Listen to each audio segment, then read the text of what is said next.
As you sit there, listening to these words, noticing how effortlessly your eyes move from one thought to the next, you might begin to realise that change is already happening. Because isn't it fascinating how the mind, in its infinite capacity, it can begin to untangle itself the moment you decide. And you've already decided, haven't you? You used to believe that the past had power over you, that external forces dictated your internal state. But when you think about it, hasn't the past already faded? Where is it now? If you try to reach out and grasp it, does it still exist anywhere but in memory? And if a memory is just a thought, then who controls the thoughts? That's right. And as you allow that thought to settle, you can begin to notice something else. The way reality shifts the moment you choose a different focus. Because if your attention creates your world, then isn't it true by shifting your focus, you shift your world? And the more you shift, the easier it becomes, the more natural, the more automatic. And you've already begun to master this, haven't you? Now take a moment and imagine a river. The river is your mind. The current flows effortlessly, carrying thoughts, emotions, energy, and sometimes debris floats by. Old beliefs, external negativity, outdated stories. In the past, you may have reached out, grabbed the debris, held on to it, examined it, made it part of you. But now you simply watch it float by, detached, free, unburdened. Because you are not the debris, you're the river. And when you realise that, you realise something else.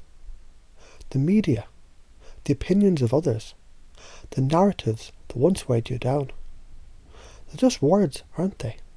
Just sounds, just flickering images, just fleeting suggestions that only have power if you accept them.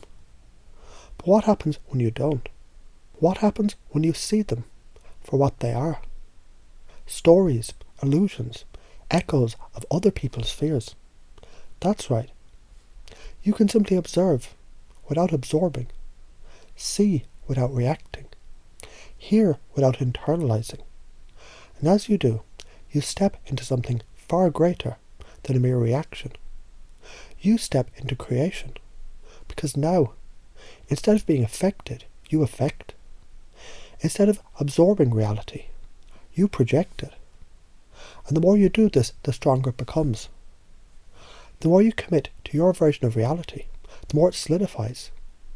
Because when you think about it, haven't you noticed how the most powerful people, they're simply those who hold their reality with absolute certainty.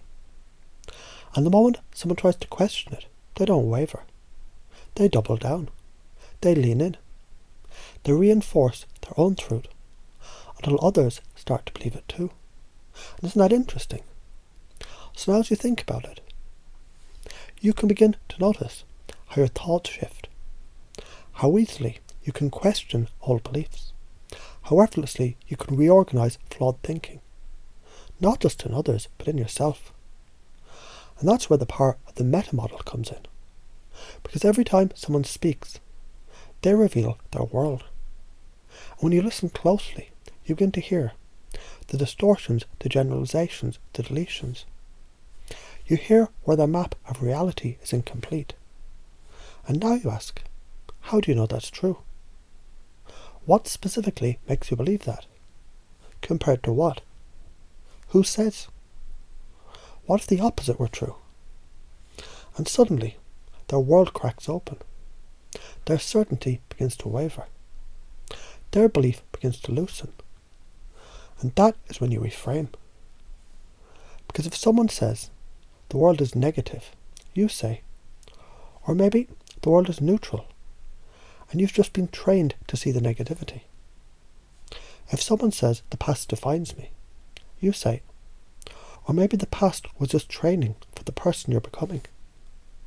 If someone says, I can't change, you say, or maybe change is already happening, and you just haven't noticed it yet. And the moment they question themselves, the shift begins. And now you take it further. You weave in a hypnotic metaphor, something that speaks to their unconscious, bypassing the critical mind. You say, change. It's not like learning to see in the dark. At first everything seems unclear, overwhelming. But as your eyes adjust, suddenly you begin to notice shapes, then details, then colours. And before long, what once seemed impossible becomes effortless. And isn't that just how the mind works too? And as that realization takes hold, you anchor it with a pattern interrupt, a question that disrupts their old pattern of thinking, forcing their mind to integrate the change. When you really think about it, isn't it interesting how easily the mind adapts? Can't you already feel that shift happening? And isn't it fascinating how effortlessly this all begins to make sense? And now, without realizing it, they've begun to change. And so have you. Because this isn't just something you learn. This is something you live. This isn't just something you do. This is something you are. And the more you embody it, the more powerful you become. Because now, instead of being pulled by the past, you pull yourself into the future. Instead of absorbing reality, you create it. Instead of reacting, you reframe. Instead of being affected, you affect. And that changes everything. And you're already feeling it, aren't you?